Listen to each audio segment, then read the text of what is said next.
Yeah. Okay. So we will. I think we're. Well, it says we're live on my thing, so we'll just go for it.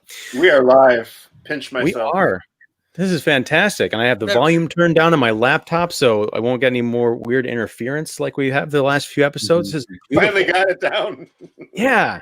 I only have another 14 months to screw it up. Or no, 12 months, I guess. I'm a little bit fuzzy on the math there. But yeah, so this is the season 2 finale of What If He Doesn't Survive, our weekly Mandalorian recap show. Crazy.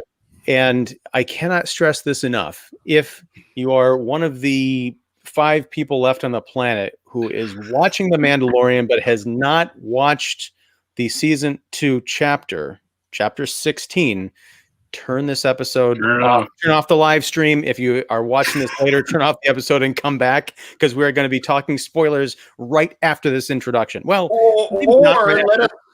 let us spoil it for you. Yeah.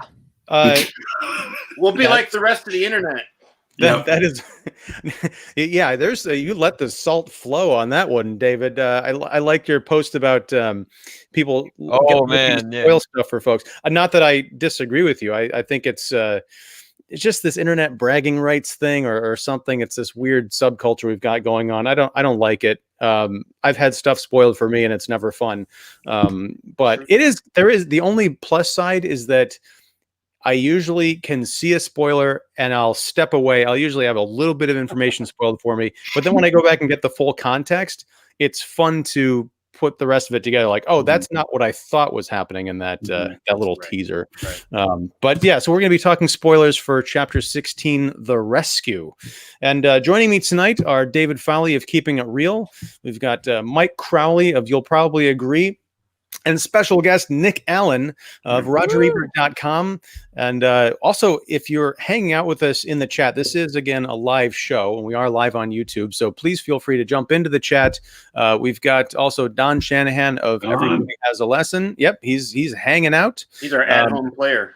Yes. And we've got Sujewa Ekanayake, who is also, he's a fantastic filmmaker. He is the co-host of The Slowdown, which is another ongoing series on Kicking the Seat. And yeah, so we've got a lot of excitement, a lot of things to delve into tonight. And so that does not become a 6-hour show, much like some were arguing that the season finale should have been. I'm from the 47 minutes we got, or was it 46? Yeah, we're just going to talk about it. Let's see, is there anything else that I'm missing? Yeah, if you like what we're doing here, please subscribe to the channel, and also follow all of our talented and lovely guests. Descriptions and links for everyone will be down in the description, either right now or in the not live version of the show. So, The Rescue. Nick, since you are a guest of honor and you've been doing some great recaps, you and Mike have been doing recaps, like official written things. Mike is right on it. Like in the morning, it's like right there in the morning. I got to give props to Mike. I'm convinced he had these episodes for like the last 2 months. I binged them and it's been dripping out this stuff. It's incredible. It only takes 2 hours of sleep for Mike. So it's funny that there's some episodes that are not easy to sleep after, and then there's some that are very easy to sleep after, and then there's this one which was. Yeah, Mike wrote about it much faster than I did. I can say that.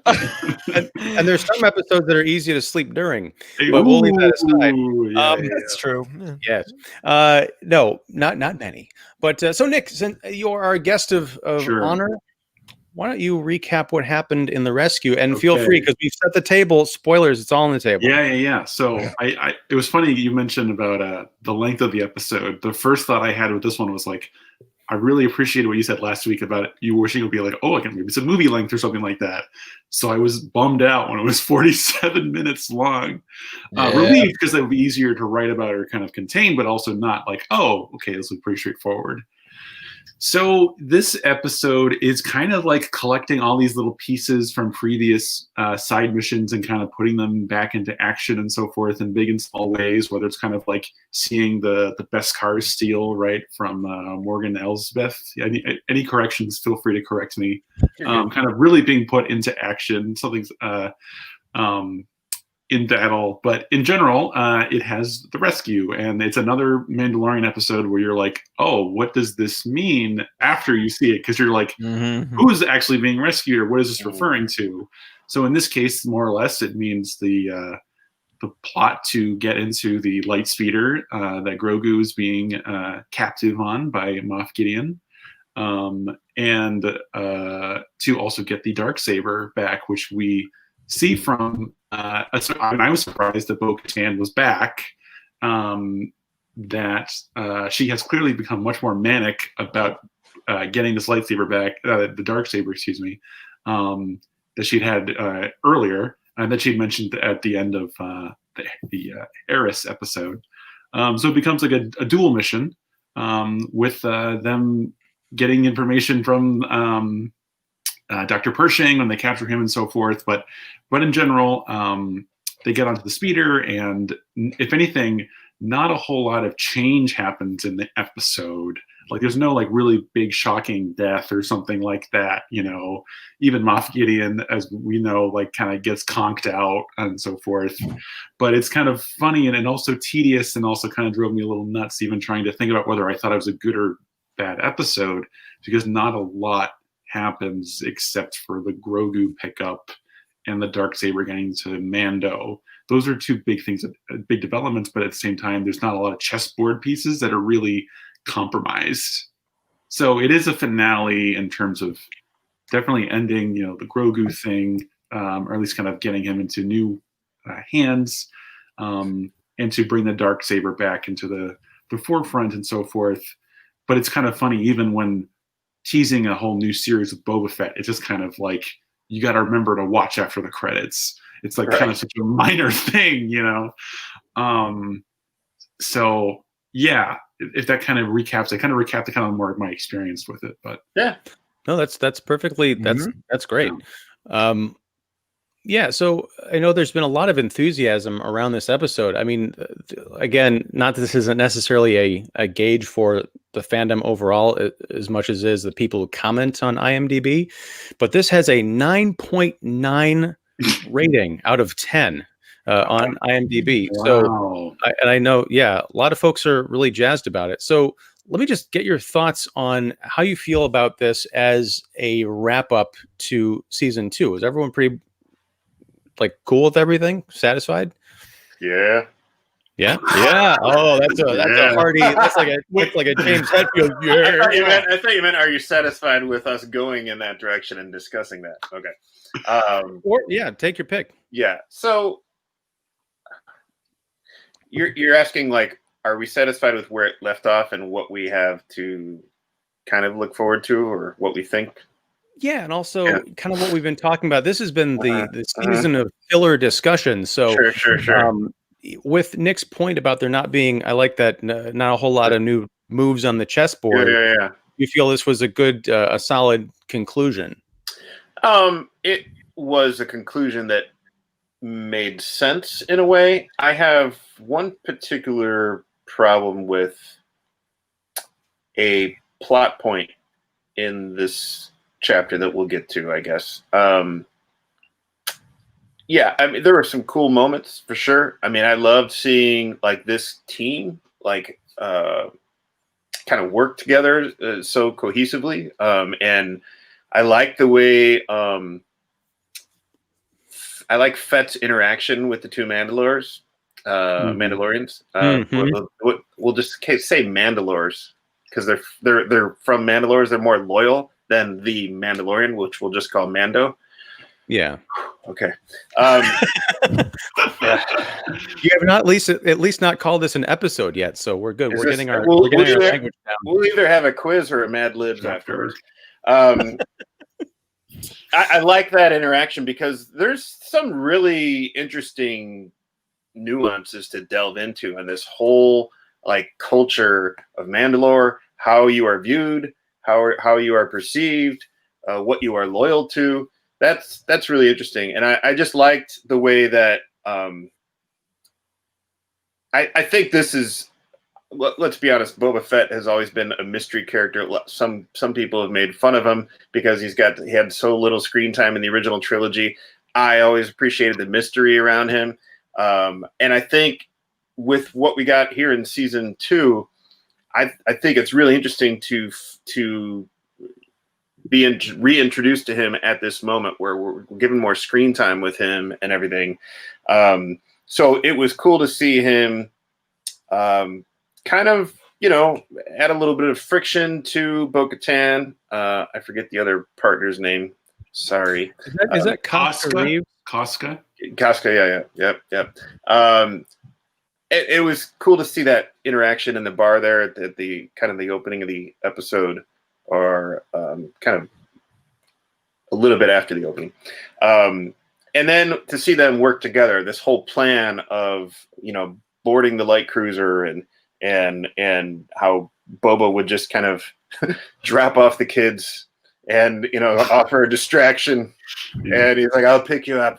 It's like, dropping you off at the mall. You have enough money. See you later. Yeah. Don't spend all your money in the arcade. I'm going to the bar. That was kind of cool, that the way they were working together was fun, and I would be interested in seeing something like that in the future. Who knows what all this is going to mean and come December 21. I'm sure we'll find out more about that. Overall, I think there were some really cool moments. It was interesting to see how this was all going to play out. I kind of agree with Nick. I mean, there weren't any crazy chessboard maneuvers here, but I'll just get right into it. I think there was a weird thing that didn't happen, and if it did happen, it would have altered the ending. And I think this chapter would have benefited from a quick sidebar conversation between Bo-Katan and Mando about the Darksaber and Gideon. Because if Mando knew about this whole thing with the Darksaber and how whoever defeated Gideon was now the rightful ruler and acquired the Darksaber was now the rightful ruler of Mandalore, Bo would be like, oh, let's switch spots then. You can take my spot. I don't want that. All it required is she kept on saying, he's mine. Yep. Sidebar. Yeah. Hey, dude, here's why he's mine. Yeah. Please. That's true. Well, it reminds me of that Roger Rabbit line. You could have gotten out of those cuffs at any time. Not at any time, only when it was funny. Wow. Help me out here. That's in the Lucasfilm universe, I guess. Well, don't worry. They'll be showing up. I'm sure in Mando season 3, or the Book of Boba Fett. They'll be Roger Rabbit will be hanging out on Tatooine, which I'm adding to the swear jar, by the way, because Tatooine is becoming a curse word in my mind. Oh boy! All right, so help me out here. I need some info on the Darksaber, which I guess I was going to say we've seen. You guys have seen in Rebels and the other assorted animated shows. Has it always been semi-sentient? It doesn't possess any magical powers. I'm sorry. Yes, it does. It can tell when it has been won in battle. Oh yeah. That's a bunch of Star Wars nonsense. Yes. This is one of 95 problems I have with this episode. But it tells anyway, the story or whatever they. Says. Star Wars is filled with nonsense, and certainly that's one of those things. I mean, come on, we have a bunch of magical stuff. So, no, I'm not talking about that, because I can accept magical stuff. Yeah, I can't, this smacked to me that how does the blade know, for instance, who owns it? No, I mean that's different. What I'm talking about is when we get to the key moment in this scene where you think Moff Gideon is defeated and he starts giggling. He's like, no, because I've got the double super secret weapon. You guys can't, you can't use it unless the sword knows that you were won in battle. Legitimately. I'm like, this, and that's why I was back pocketing that criticism, because I'm like, maybe there's some foundation for it in the other Star Wars lore, but it just really felt made up on the spot.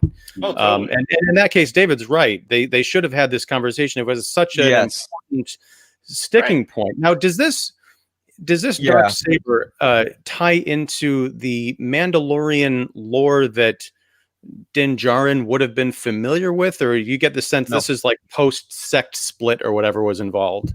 So this happened essentially even before the Clone Wars, and then during the Clone Wars, the Darksaber is essentially like the thing that whoever owns it rules Mandalore, and they, had a lot of back for Bo-Katan, and I believe her mother or her sister owned it. Her sister, who was Obi-Wan Kenobi's former lover, and yeah, I know a lot of.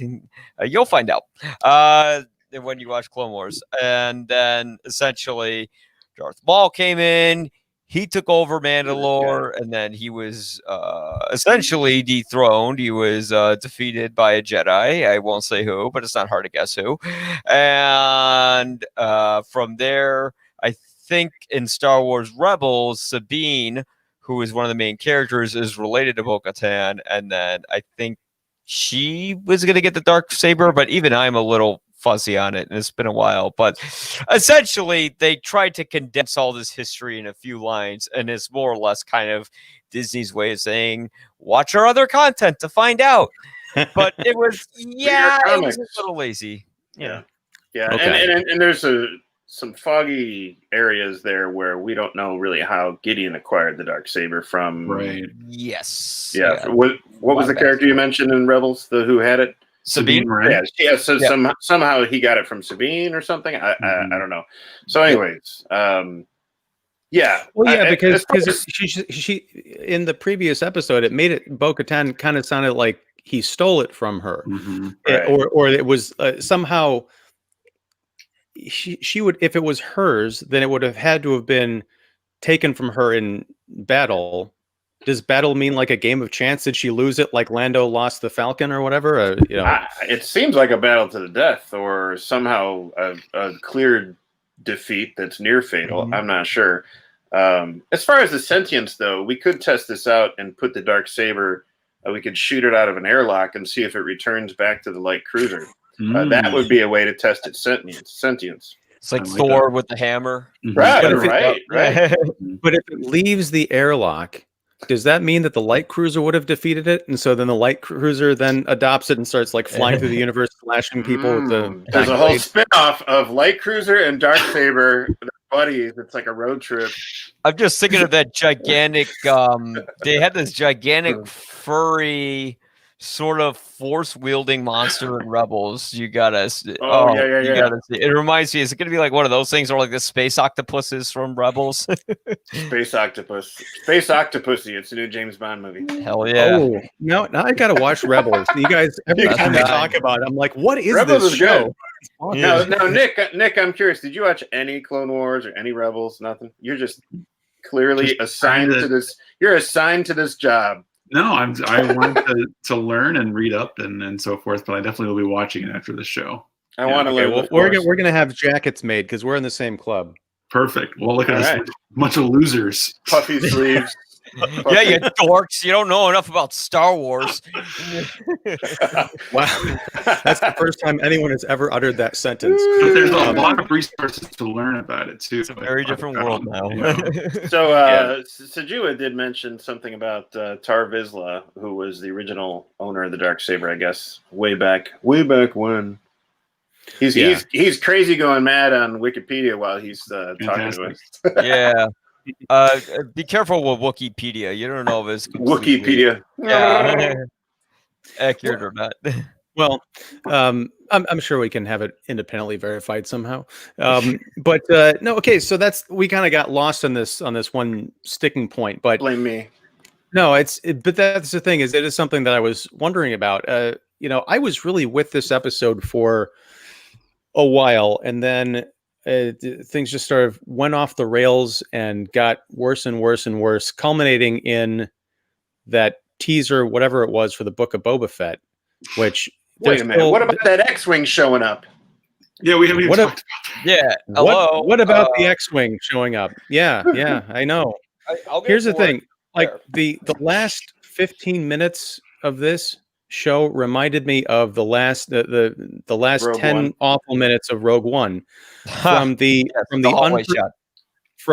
unforgivably bad CGI deepfake to the fan service of we're going to have a cool ass Jedi going up against a bunch of faceless people and destroying stuff. I did like that emotional moment between Grogu and Din Djarin with the mask off. David, you sent a meme around. I don't know if you made that or if you found it, but it was. I don't make memes. I don't know how. I put that image in my article, not the one Dave sent, but a similar one I made. But it was beautiful for those who aren't friends with, aren't in my private Facebook chat. Someone made a meme. Who else are spying on us? Right. It was from Return of the Jedi. It was Luke and then Vader with his mask off, and then it was Grogu and Din Djarin with his mask off, saying, "I want to look upon you with my own eyes." It was very sweet, and it's a very touching scene. But again, because I was so far down the rabbit hole of hating everything I just watched, I kept thinking of the climax of Gremlins, and I was just waiting for Grogu to say, "Bye, Billy," because it was very much Luke. I was waiting for Luke to come out of the voice of Key Luke and just say, "Perhaps someday when you're ready." But we can't get what we want all the time. I think the Stones said that. I mean, it's fine. I really think it comes down to what we were talking about last week with kicking around the idea of casting Sebastian Stan as a young Luke Skywalker. If they were to do that, why not just do that? It's as if Disney thinks that if they don't have someone who looks exactly like Mark Hamill did in circa 1983, they're not going to understand that that's supposed to be Luke Skywalker. They had another guy playing Han Solo. Why can't they do it with Luke? That's probably why they didn't do it. What's that? That's probably why they didn't in one way, because they don't want to they found it. They thought that was a failure in some. The fans did, right. But I mean, honestly, I think there's a difference between what some people, not me and not David, considered to be an ill-conceived 2.5-hour movie versus 10 minutes of giving Uncanny Valley. Yes, Uncanny Valley. Totally. Uncanny Valley. Did you, Luke? Nick, you include something in your piece that really I keyed in on. It wasn't just that he looked off; it was that his delivery was particularly flat. There was no Luke Skywalker in that performance. Yeah, and I don't know if that was that supposed to be Mark Hamill, because I know there was some tweets that have been going around, and I think David, you tagged me in it. Hamill was like, "It's a miracle in this day and age that we could keep my year-long involvement in this show a secret." I'm like. Unless he had to do the voice, because what else did he do? He's credited. They might have put the mocap suit on him when they filmed it. I can only think that they took. I mean, they could have. His last line was what? "May the Force be with you." He could have gone over these lines, and they could have, for lack of a better term, youthified his lines. And gotten the gravel out of his old Mark Hamill voice and brushed it up to be, Hamill's voice circa 83. I don't know. It feels like a little bit robotic. And it is such a predictable choice.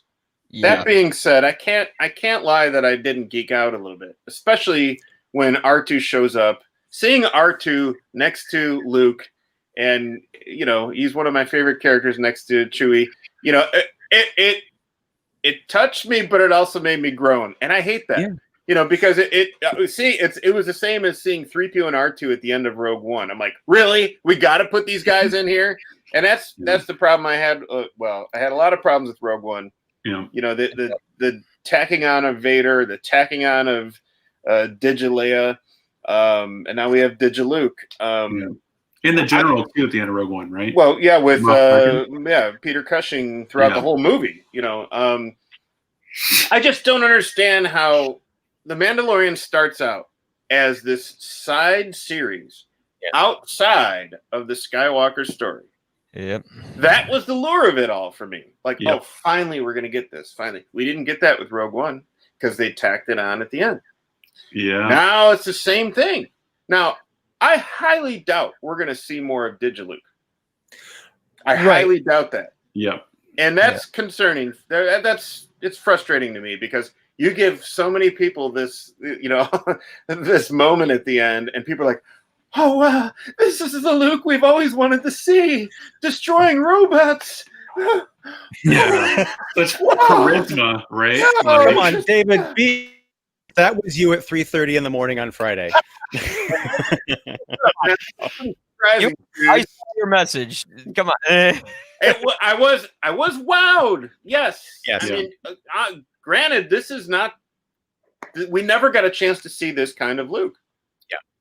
Okay. We didn't. Last time we saw this Luke circa, he was doing the yub with the Ewoks, and after lighting his father on fire. I mean, great way to put it. But what else was he doing since then? Now we find out. As far as we know from the flashback scenes in Rise of Skywalker from last year, he was busy training Leia on Endor. We think. Maybe it was Endor. We don't know. So as far as we know, that's what was happening right now. Yeah. Guys, when the X-Wing showed up, did you guys know it was Luke? Yep. I didn't. I didn't know. I was like, the immediate thought I had was because I didn't want Luke Skywalker to be in it. Neither did I. When I saw it, I just thought, oh, fill in expletive. We can't swear. And then as they started revealing more and more of him, I'm just going, I can't believe they screwed this up. I knew they were going to do this. I knew they were going to, I thought they weren't going to be dumb enough to do it. I have more faith in them. But I have to say, by the end of the scene, I got really teary-eyed because yes, the uncanny valley on Luke looks terrible. They kind of looked like they were trying to CGI a different actor who was trying to look like Luke Skywalker, and then like the lip sync didn't even match a little weird. But even with all that, I found it to be highly emotional because it just kind of, on a very personal level, just reminded me of a pet that I lost, and when Grogu's touching his face. And, he's saying goodbye to him, and they're kind of going full ET with the music swelling. Because if you play that whole scene without any of the music, it's not going to remotely work. Well, yeah. Sure. And, but by the end of it, it did get me emotional because what happens to the Jedi that Luke trains. So, and this could have been the first wave. Yeah. And I did have this thought in my head, like, oh, wait, it does make sense that Luke would pick him up because what other Jedi are training the other Jedi? Well, is it the redhead from Jedi Fallen Order, or is it Ezra from Rebels, or is it Ahsoka? Like, it's going to be Luke. But here's the thing. Feel fan servicey. Well, I got to say, it was effective. Well, here's the thing, and this is something Don and Sujewa are having a wonderful comment here in the chat, and I'm not going to put all of these on screen, although I would love to, just because we got to keep the things moving forward. Yeah. But in answer to this point, Mike, you said, who do you put in that spot if it's not Luke?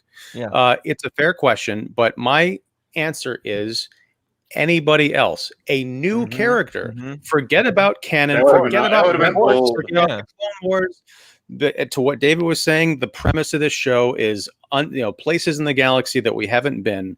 And honestly, when I saw, and this is getting into the Book of Boba Fett teaser, when I saw the Jabba's palace on Tatooine, I nearly threw my coffee at the television because I'm like, it's like a joke. We are back on Tatooine again. So yeah, I think the idea is either do Luke right, because it raises more questions than just being, it's like, we'll just drop this in as sort of fan service. But if you're really keyed into this and where the story could go, where it's supposed to go, where it can go, you're right. We're not going to have Uncanny Valley Luke training Grogu. Yeah. That's why I think the Book of Boba Fett idea as season 3 of The Mandalorian and not necessarily a spinoff is kind of an interesting idea. Because what if we leave Pedro Pascal, Din Djarin, what if we don't see him for a full season and we just follow this Boba Fett story along with Fennec and see if that can go to interesting places? I kind of have my doubts, but I have my doubts about this series, 2 years ago when I first heard about it. Here's what's that? People would miss his mustache, I think. Yeah, well, they could give Tamara Morrison a mustache if that's what counts. But no, I mean, I don't know where this is going, and my heart sank a little bit.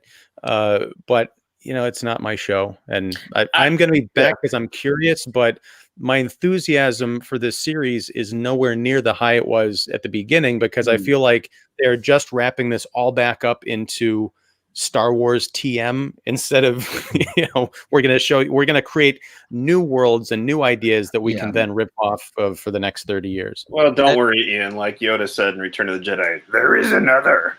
And there's many others. Yeah, there's like many other. Yeah, there's like 10 more shows coming up. Yeah. I have to say, I'm right there with you, Ian. I wanted anyone but Luke. Anyone. But for some reason, I felt that the overall aesthetic of the scene worked for me. Yeah, I mean, it definitely played on nostalgia. It definitely played on nostalgia for me. Yeah. And it's mainly because of I was wishing that certain family members that I grew up with watching Star Wars who are no longer here, I was wishing that they could see this along with me. Yeah. But taking that nostalgia part away, does this work? Is this what I had hoped for in a series that would be kind of side running alongside or being totally apart from the Skywalker story? Not really. When that X-Wing showed up, and the reason why I asked that question, I'm like, does Ahsoka have an X-Wing? That's interesting. I'm like, where did she hide that? That's cool. Because, it would have been interesting to say, she shows up, she plows through these, robots, these Terminator robots. I know they're called Dark Troopers. Chill out. But it would have been interesting that she shows up and she's like, I changed my mind. Let's give this a crack. Yeah. And well, first of all, about the Dark Troopers, this is the first time we've really seen them in action, like en masse as a real threat, not just flying through the air to kidnap the child. To me, they looked like a cross between OG Cylons and GoBots. Just really like lame, and I didn't like the way that they moved. I understand they took the humanoids out of them, but these things they moved worse than the battle droids from like 40 years ago in this universe. But now I lost my train of thoughts because I was thinking about the GoBot. Troopers. It almost reminded me of that giant red robot from Black Hole, Disney. Ahsoka. Okay. When the X-Wing shows up, the first thought I had was, okay, this is sort of the cavalry. David, that's for you. From the New Republic, because I'm thinking, they're also setting up a New Republic series, so maybe this is a thing. But then I realized, it's just one X-Wing. And then you see on the video monitor, you see this cloaked figure going through. You see it in black and white first, and then you see the saber come out. I can't tell if that's a white saber or if it's, what color it is. I'm like, it's Ahsoka. That's cool. And then we see the actual hallway shot. I'm like, green. Green and black gloves. That's how I felt too. I felt the same way initially. They did it. Those stupid. But it was very interesting because until he got into the, let's call it a cockpit or the main floor, the bridge. Sorry, thank you. Yeah. Until he got to the bridge, I was like, so okay, clearly this is Luke, black glove, the hilt of the saber is the same, green. Yeah. Clearly, and we get the little silver black book. Clearly, we can't see his face yet. Are they going to keep his face covered this whole time? Because how are they going to pull here we go. Okay. They could have even handled that.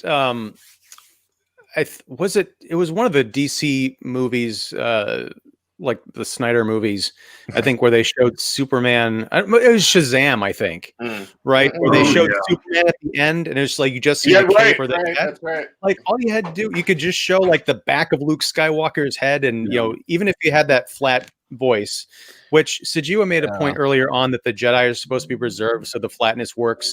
I understand, but I don't accept that because this would be the first time that Luke Skywalker has not had a personality. Like he's never been that Jedi. But just find a way to kind of cut around it. And I guess what I'm getting at is, I think the presentation of Luke Skywalker, I think I could have gotten into it a little bit more if it hadn't been so distracting. And it's such a there's a difference between fan service, I think, and fanboy service. And I think the latter part of this episode was all fanboy service. The previous episode, for me, that was fan service because I'm a very particular breed of Star Wars fan. I want to see the unexpected stuff. I want to see these great conversations about issues going on in the Star Wars universe and not necessarily just another, more pew pew gunfights. It was great to see the girls kicking ass, but again, it takes me back to an issue I've had on several of these chapters where you've got these OP badass characters who take no damage. They're taking on an entire light cruiser. I don't know how many people there are, troops on this thing. I'm guessing hundreds. They kill everybody, and yet there's not a scratch until what's the name of the Fennec? The other Mandalorian Mandalore. Asuka. Nick's going to be our go-to for that case. Where's my girl? Yes. But so Gideon lights her up in that bridge scene, and it looks like the editing was really choppy on that. Like she got injured, but I guess she didn't. Right. It looks like she got taken down or something, but in the next scene, she's just like standing there. It's fine. It's all good. I think it got Bo-Katan. It wasn't Casca. Either one, they were still. All it doesn't matter. I mean, like it literally cut, and then she's standing there. I'm like, wait, she did get up, because I didn't know. I was literally watching the episode. I'm like, wait, what happened to her? And I had to like look closely at a cutaway. Like I guess they ran out of time when they were shooting or something. I don't know. Yeah, I was all Dank Farrick. Yeah. That's the name of this episode. Son of a Muska or whatever. Son of a Mudscuffer. Yeah, Mudscuffer. Yeah. Not a Mudscuffer. Or those poor Mudscuffers. So Ian, you secretly wanted Bill Burr to be on the X-Wing, and he was secretly. What's going on here? Hey, what's going on here? I thought he took the helmet off again, Mando. No, he would have been shoved in the R2 compartment. It would have been Ahsoka driving with Bill Burr in there. Bill Burr is Lobot's son. There you go. So how come at the end on the bridge, Mando or nobody else would be like, before Luke takes him away, nobody's like, wait, hold on, who are you? Yeah. I was Luke Skywalker. My father was Darth Vader. He's like, what? Chill out. I'm a little morose. I just lit my father on fire. I think that was 5 years ago, which also brings up this is the Simpsons problem, as I'll call it, which is Star Wars does this a lot, where they'll have characters still wearing the same outfit that they wore like 30 years ago. I didn't mind it either, but I was very conscious of it. I'm like, okay, I understand the Mandalorians because that's sort of their uniform, their outfit. But throughout Star Wars, Luke kind of like wore a bunch of, all the characters kind of had these different outfits that they wore. Again, it struck me not so much as a failure of imagination as a failure of trust in the audience. Like if Luke showed up wearing a new kind of a Jedi outfit, because it's been 5 years since the end of Jedi, am I to believe that there are people who walk around for 5 years wearing the same stuff? I mean, hell, even Obi-Wan Kenobi kind of changed things up a little bit towards the end. I mean, yeah, I don't know. It just bugged me. Like when I was single, I did more. I mean, it was only 5 years since Jedi. It wasn't that long. Are you wearing the same clothes that you wore 5 years ago? Actually, I am thinking. Yeah. That's Nick's looking at his hoodie. You got a different black hoodie. Thank you very much. I wear this Christmas sweater every Christmas. When you're really comfortable with what clothes you have and it fits, and I don't think you're a Jedi. Luke's not gaining a whole lot of weight thanks to digital. Okay, and in fairness, the guys in the chat are pointing out that Luke's outfit is a uniform, which I would buy, except when we pick up with him 20 years in the future in the sequel trilogy, he's wearing a different outfit. That's okay. Now, maybe he's 20 years from then. Yeah. Okay, so what's the cutoff of getting a new outfit? Like that's He might have a bunch of robes. He might have a closet full of robes, like Batman did in Batman Returns. What's the cutoff? I need to know. I just, why do Jedi always wear the same robes? But this is getting back to my point about fanboy service. We have to have this frozen and amber version of Luke doing everything the so-called fans were complaining about with the sequel trilogy. Luke, David, you kind of alluded to this earlier, or maybe it was Nick. We want to see Luke like fighting people and destroying, droids and stuff like that, instead of just like a grumpy old hermit sitting on a rock. They gave us all of that, even though there are some people who are totally fine with the direction that the sequel trilogy went with Luke Skywalker. I'm holding up my hand here. Certainly not in The Rise of Skywalker, but that's a whole other discussion. Last Jedi, maybe. No, I'm a huge fan of Last Jedi. Yes. But that's the thing, is people said we wanted Luke like destroying people and being a badass space knight. I'm like, that is a direction to go, but it's also the most predictable direction, and we've seen that for the previous, New Hope through Jedi. We've seen him fighting people. It's a different kind of take. As someone who disliked The Last Jedi, I will say I'm one of the few people who did not mind the direction they went with Luke. Cool. Yeah. The only thing I minded was that his redemptive arc was so brief and so anticlimactic that it felt like when they could have done something with this character, not talking about kicking people's butts and stuff like that, but just anything, they just kill him off and just the most disappointing way. And I just thought, wow, we wait all these years to see Luke, and I'm fine with him being dejected because I completely understand why. But then he just Skypes himself into another planet and then is really tired and dies. Like, that's it. Okay, awesome. That's probably how I would go out. I mean, I'm tired too and die. No, I'm dead right now. I mean, and look, The Rise of Skywalker, that's a whole other. I think Last Jedi and Rise of Skywalker are both equally terrible in their own ways. So yeah. Well, here's the thing. I love Last Jedi, but I always get to this point in the movie where they're on the salt planet, and there's this wonderful hero shot where Luke Skywalker walks out onto the ice, and it's sort of like low behind him, and you see all the AT-AT walkers. Yeah. I can't remember if he lights his lightsaber and it kind of comes down, or if I'm just imagining it, but that would have been the perfect cut to black moment, and you pick up on that battle at the beginning of Last Skywalker. Wow. That whole like 20 minutes of like, Adam Driver fighting in a hologram or whatever he was doing. I mean, it's kind of fun, but it's just, you cut it off and explore more ideas in the new movie. Plus, you still have Luke running around. But then you wouldn't have that great space dice moment. Yeah, remember the dice that like nobody ever talked about in the original trilogy, where even like hardcore fans were like, "What?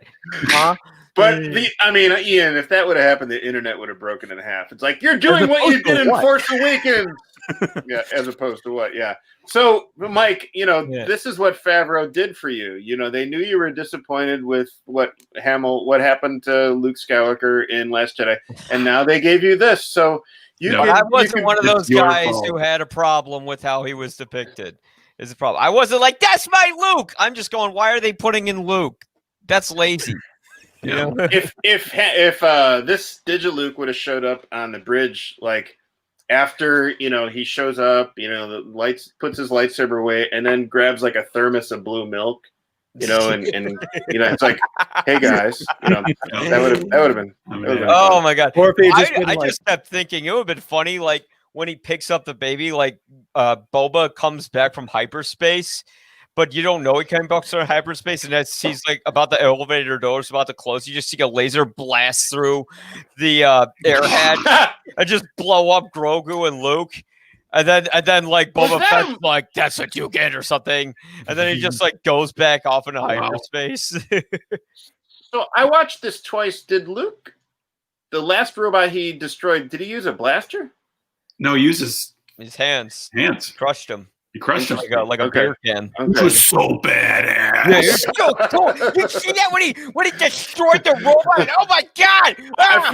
I feel like just in this one chapter we saw every which way you could take out a Dark Trooper. Like Mando lit the thing on fire from the insides, kind of like General Grievous, and he's like, all the fire is going nuts and everything, and that still didn't work. We didn't really talk about that fight between the Dark Trooper and Mando. I mean, That was crazy. And it was like, bam, straight up Terminator. Yeah, that was awesome. I thought that was great. I was like, oh man, I need some Advil after that. But that's Beskar, baby. I was going to say that really does illustrate the power of that Beskar armor, because it's very effective. Yeah, you don't even get the sense that aside from the fact that Mando's constantly being thrown off balance, he's at least not getting his face dented in. So that was cool. And that moment when Bo-Katan was like, and by the way, the Darksaber can't destroy Beskar. You had time to talk to him about that, but you didn't say, and here's why I need to confront Gideon. Yep. It's like a romantic comedy where they don't say their feelings. Yeah, it's just a look. They're setting it up for the future season, or for whatever other 1,000 Star Wars shows they're making. And for confirmation, I think they said that they're filming the Book of Boba Fett and season 3 of The Mandalorian separately. But why? So is it going to be? Is Book of Boba Fett supposed to be? Because I got in a big disagreement with my wife after this. I think we were so let down by this episode that our anger got channeled into this other kind of BS argument. So is this going to be a movie, a mini series, or a spin-off series? I think it's going to be a limited. It's probably a limited series. The curious thing is, obviously, they're shooting it right now on Tatooine. Of course, that's the only place you can't get COVID, or the Sahara Desert. I don't know if it's going to be okay. It says December 21. We already knew season 3 was going to hit December 21. So is it going to lead into season 3, or is it going to be tandem, or what? I don't know, because I think season 3 is supposed to come same time. Like they announced it on Disney. That's why I was wondering if it was actually going to be a season. Because I'm like, are they going to really have 2 weekly Mandalorian shows at the same time? It's very possible. Why not, man? Then we're going to be seeing each other a lot more. Yeah. It'll be the daily Star Wars. I grew a beard on this season. Come on. He grew his Luke Skywalker depression beard. Don is speculating that the Book of Boba Fett will become. He's saying what? He's saying, I'm betting the Book of Boba Fett. That'd be cool, but no spoilers. Yeah, I think they set that up. I mean, it would be funny if he walks out to observe the Sarlacc pit and then he just like slips and falls in it again. Well, I love your dark sense of humor. And then it just cuts to directed by Rian Johnson. I think I told Mike that Boba needs to go around Tatooine and drop seismic grenades in all the Sarlacc pits, and then the whole planet blows up because they're all seismic grenades and they would disrupt the planet. And then he'd be like, "Damn, we gotta get out of here." Oh no, I like that idea. Now I like Mike's idea better, because I think that'd be a great fake out, like this whole thing, and then it just opens with the Mandalorian season 3. But here, I think we've kind of covered a lot of ground on the episode proper. So I do want to talk about that Book of Boba Fett teaser. Again, a lot of questions. I guess they'll be answered in the series or the movie or whatever it's going to be. But again, we go back to Tatooine. It's Jabba's palace. I like Bib Fortuna, just all fat and lazy and being surrounded by the same kind of Jabba hanger-ons. It makes me wonder if Jabba the Hutt was really that big, or if it's just he started out as like a little slug, but then he just spent centuries eating in that palace and blew up. Yeah. But then, Boba Fett comes in with Fennec, kills everybody, because that's the motif of this show. Yeah. And then he just kind of takes the throne. Maybe this will be answered in the series, but I'm like, why does he care about Jabba's palace? Well, it's a big FU, It's like, to what? He was just hanging out there. I mean, it's not his fault he got thrown into the Sarlacc pit. He went out on that skiff. All right, when we talk about fanboy service, and I'll admit I'm okay with this fanboy service. It was kind of an FU and everyone takes a drink immediately when I say that. It's sort of an FU to George Lucas for killing him off so unsanctimoniously. Well, yeah. I mean, just the fact that really I mean, Marvel Comics did that in 1984 when I think it was Star Wars, Marvel Comics, Star Wars issues 61. Thank you. When Luke, Han, and Leia, or I think just Luke, or Leia and Han and Chewie had to return to Tatooine, and for whatever reason, and it turns out, kind of as a side plot, Boba got spit out of the Sarlacc, so I guess he has no taste. But I mean, because I think fans they did that because of the fans. I mean, they knew that he was such a popular character. He had to come back. If he's such a badass, he has to be able to survive getting chewed up by a Sarlacc. Come on. Yeah, but I hope it does become a crime lord show. That would be pretty great. That'd be great. Is that Boba's MO though? Like he just kind of likes to do random jobs, but I don't know if he has like this character arc where he becomes power hungry and all that. That'd be interesting to see. I don't know. I mean, I don't know if honestly, that's what's interesting about him is we really don't know too much about what his philosophy is, what his creed is. Why this could be an FU to Jabba and his palace is it seemed like in Return of the Jedi that he was just maybe, and who knows, it seems like maybe for a short amount of time, he was just kind of hired by Jabba to, he was hanging out in the palace, hoping to get a gig, hoping for a job. He was trying to, keep an eye on things. I think the whole idea was he wanted some money from procuring Han Solo because, that's how he got him. And he was hired by Vader and the Empire along with other bounty hunters to get Solo. And that's what he did. And he delivered him to Jabba. And then he stayed on for a little bit, maybe for some extra gigs or whatever, or to be, a top dog. But, and then the whole mishap with the rocket pack and who knows. Yeah, I was a lot of misplaced anger, wrong place, wrong time, Right. Yeah. Well, and that's the whole thing is like, it is, I guess the idea is we got to wait a year to find out what is behind that story. Yep. But there's so much, and I guess it's because we went back. If they hadn't gone back to Tatooine so many times, like if this had been the first time we were like really back at Tatooine, it's like, whoa, that would have been like, oh my God, this is amazing. But it's because we've been there like 7,000 times between seasons 1 and 2. It's like, all right, well, we'll see what this is all about, I guess. So if I may, there's what unanswered questions do you think there are after this season and this chapter? And where do you think this leaves us and where can it go? I think there are a lot of, I don't know if there's unanswered questions because it feels like things are tied up enough as it is. My problem is I could probably think of some, but I just don't care. I'm in the mindset of like, I'm going to tune into season 3, but it's just kind of like, I'm not invested. Like, I'm just like, they're going to play out how it's going to play out. And the only real difference will be, am I going to find some modicum of entertainment? I'm looking for the writer's spark, somewhere in season 3 to like get my imagination going instead of just that part of me that wants to have the Star Wars itch scratched, which that's like a raw, that's an irritated wound from like, 4 episodes ago. I'm good. Yeah. I do like the fact that they're opening up the doors now to what the Mandalorian was originally marketed as, where, before we knew about Baby Yoda, Grogu, Baby Yoda, the child, whatever, this was a show that people want to see because it looked badass and because it was about a bounty hunter going on jobs, kind of exploring the seedy underworld of the universe. Now that we've let go of Grogu, please just let him be. Don't have something where he's got to save him and then do the Din and Grogu again.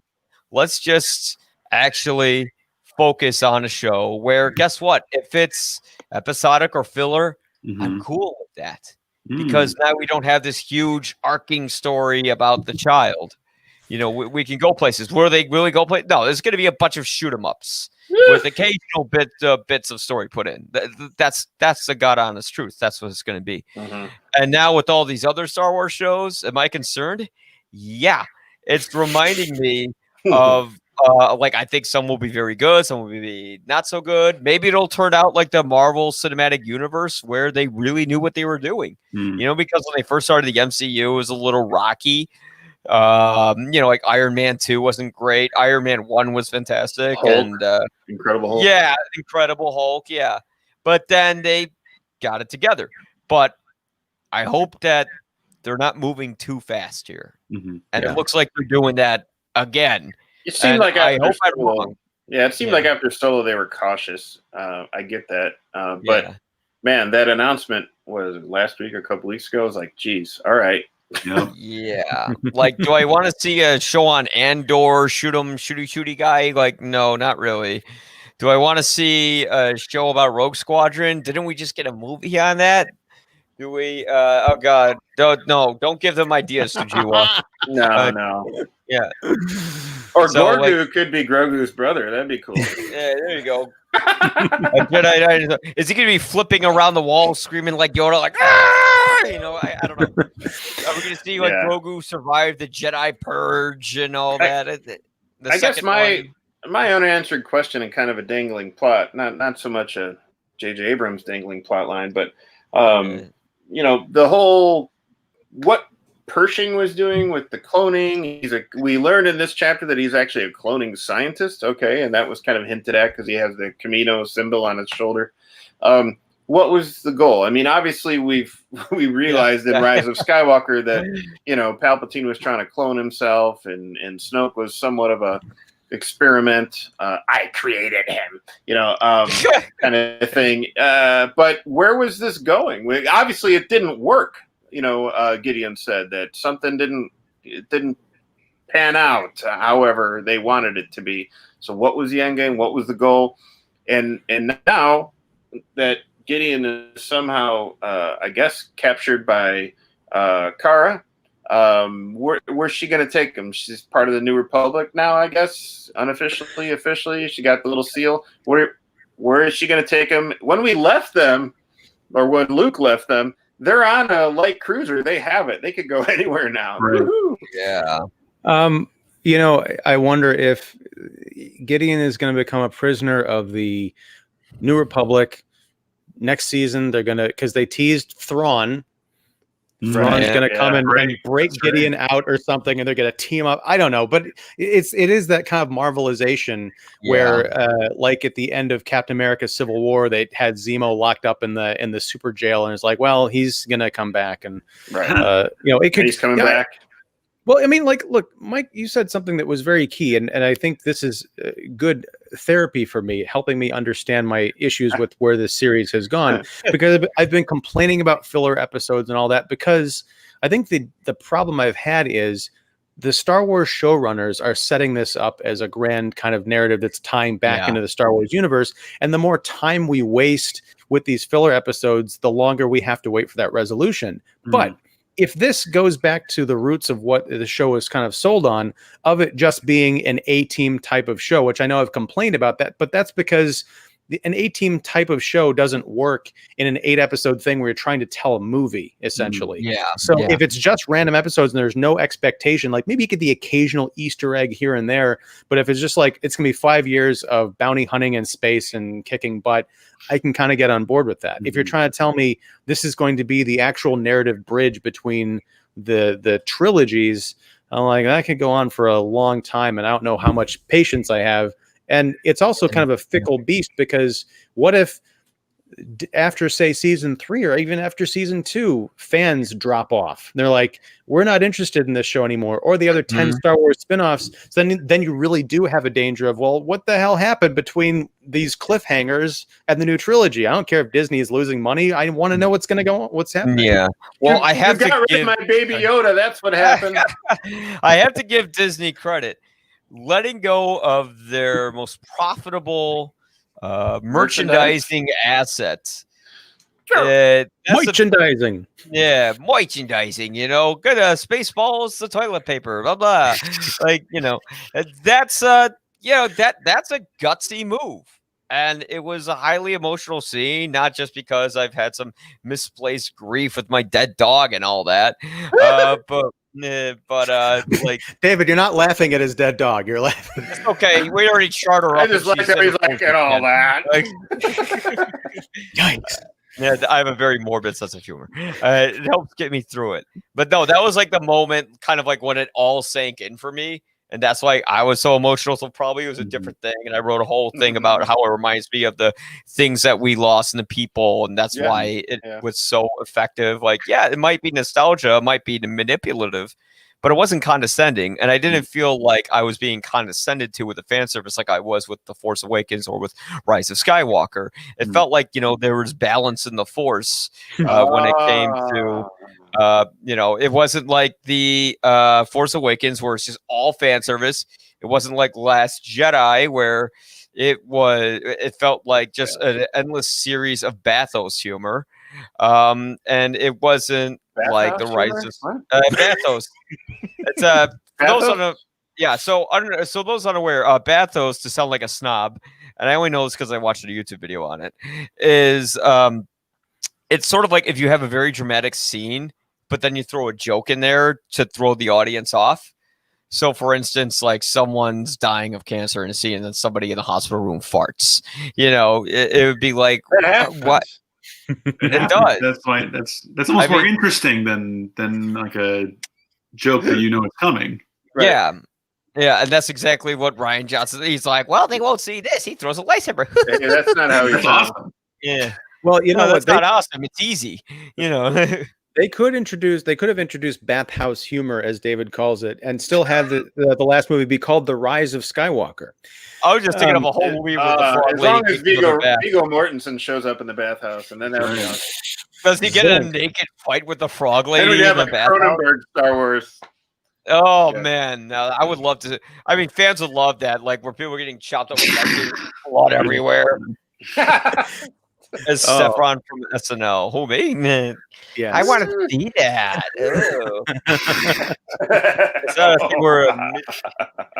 Wow. So, yeah, I think, okay, now... Starring Warwick Davis. Speaking of morbid, I do want to end this on a high note, although this has been a very fun conversation. We do need to pay respects to another Boba Fett. Jeremy Bulloch, who passed away this week. Yep. And I confess I missed the news by about a day. I think there was a day when I was just off social media, and it happened to be that one. So when I came back, I think I saw David, you had posted the thing like, we got to pay tribute to Jeremy Bulloch on this episode. I'm like, what the hell? Oh my God. So we lost David Prowse like 2 weeks ago, and now Jeremy Bulloch. So did he do the voice of the original Boba Fett, or was that somebody else? He was just the guy, Jason Wingreen. Yep. Okay. He was just the guy. Jason Wingreen did the voice, and not a lot of people know about him because his existence pretty much has been taken out of. If you want an example of why fans hate the changes in the original trilogy, is I actually like some of the changes, but the fact that some of the hard work of other people, whether it be the 7 minutes Mr. Wingreen spent in the recording studio, because I watched like a video of him talking about it, or whether it be some of the visual effects shots from the fight in the Death Star, they're just completely removed now. That piece of history is gone, and they won't ever put it back because the original negatives are deteriorating at an incredibly rapid pace, to the point where maybe they're unrecognizable, and even the Criterion team couldn't save it. And that's an absolute tragedy. But it's, I hope that Wingreen's recognized, and of course Jeremy Bulloch.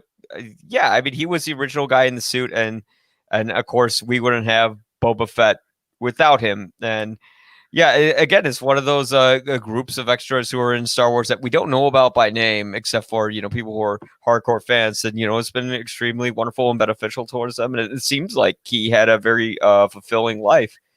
He had some other roles, some small roles in a couple James Bond movies, For Your Eyes Only, Spy Who Loved Me, and he did some British television. But I think how he landed Empire and Return of the Jedi was that I think either his cousin or a brother was some type of producer on the Star Wars movies. Maybe a production designer or something like that. And they Jeremy could get in the costume, and got in the costume. And he was actually, it's funny because when they were shooting in Empire, when Luke was arriving at Cloud City, and Imperials and the stormtroopers were taking Leia and everybody into, they were just taking them away. I guess on that day they needed somebody to dress up as an Imperial officer, and Jeremy Bulloch shows up. So he actually shows up outside of the Boba Fett costume in that one scene where she's like, "It's a trap," and he's like pushing her. Wow. So, that's cool. I'd seen him, like, he did the convention circuit for a lot of years. Oh yeah, he's one of those folks that I always seen, but I never like went up and got anything signed by them. I don't know why. I did just that, and he was very nice, and he signed my Boba Fett action figure, thing, and it was funny because it was, Jeremy. I shared this before in another chapter, but it was like Jeremy, Kenny Baker, Peter Mayhew, and they're all next to each other, and it was just like, this is nuts. But he was very, very nice guy, very gracious. It's weird. I almost feel like I don't want another season of Mandalorian because, like, who's gonna die during that season? From Star Wars. It's like, come on, that's not fair. Yeah. So you're saying the seasons are sentient, just like the Darksaber. That's right. Yes. And just as deadly. I welcome another season of The Mandalorian just out of curiosity. I'm not excited for it, but I'm curious, and that's enough for me. It's certainly a better place than I was in the middle of this season too. But all right, well, I think Nick Allen, we opened with you. Let's close with you. What do you think? What do you have? Do you have any like things you want to get into or closing thoughts, arguments? Yeah, I think we can't underestimate the appeal of Grogu as a financial asset that will influence storytelling. I don't think Disney will get rid of Grogu. I think he might be a side character. I think they might give him a lightsaber or something like that in time. And in a small note, during the Disney investor thing, which was very Alice in Wonderland to me, it was very bizarre. Babu Frick got a very nice close-up next to Kathleen Kennedy, and it almost had me thinking if like there's some kind of Babu Frick energy out there, even though Babu Frick comes out later in Rise of Skywalker.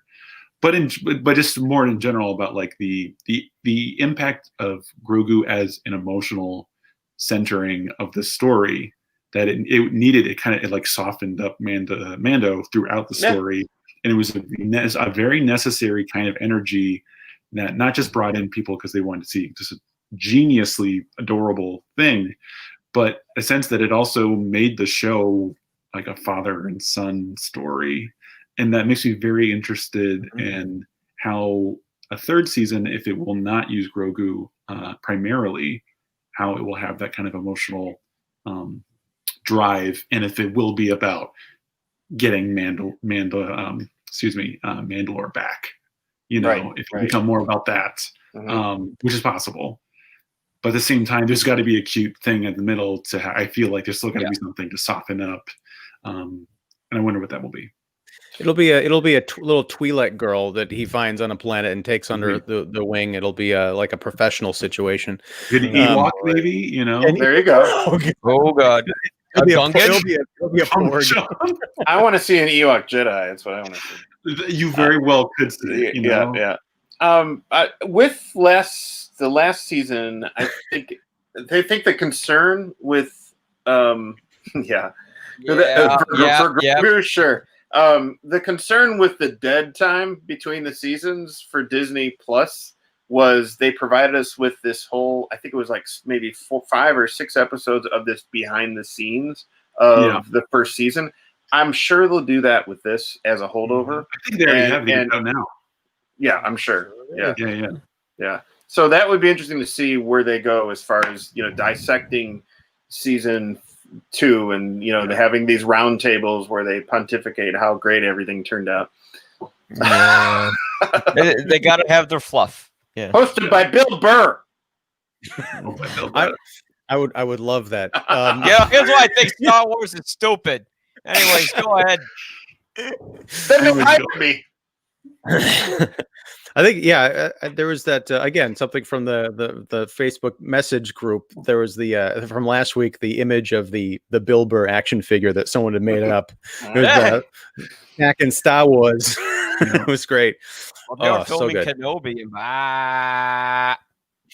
In Boston. As long as they don't have like a Staten Island planet, I'd be fine. Yeah.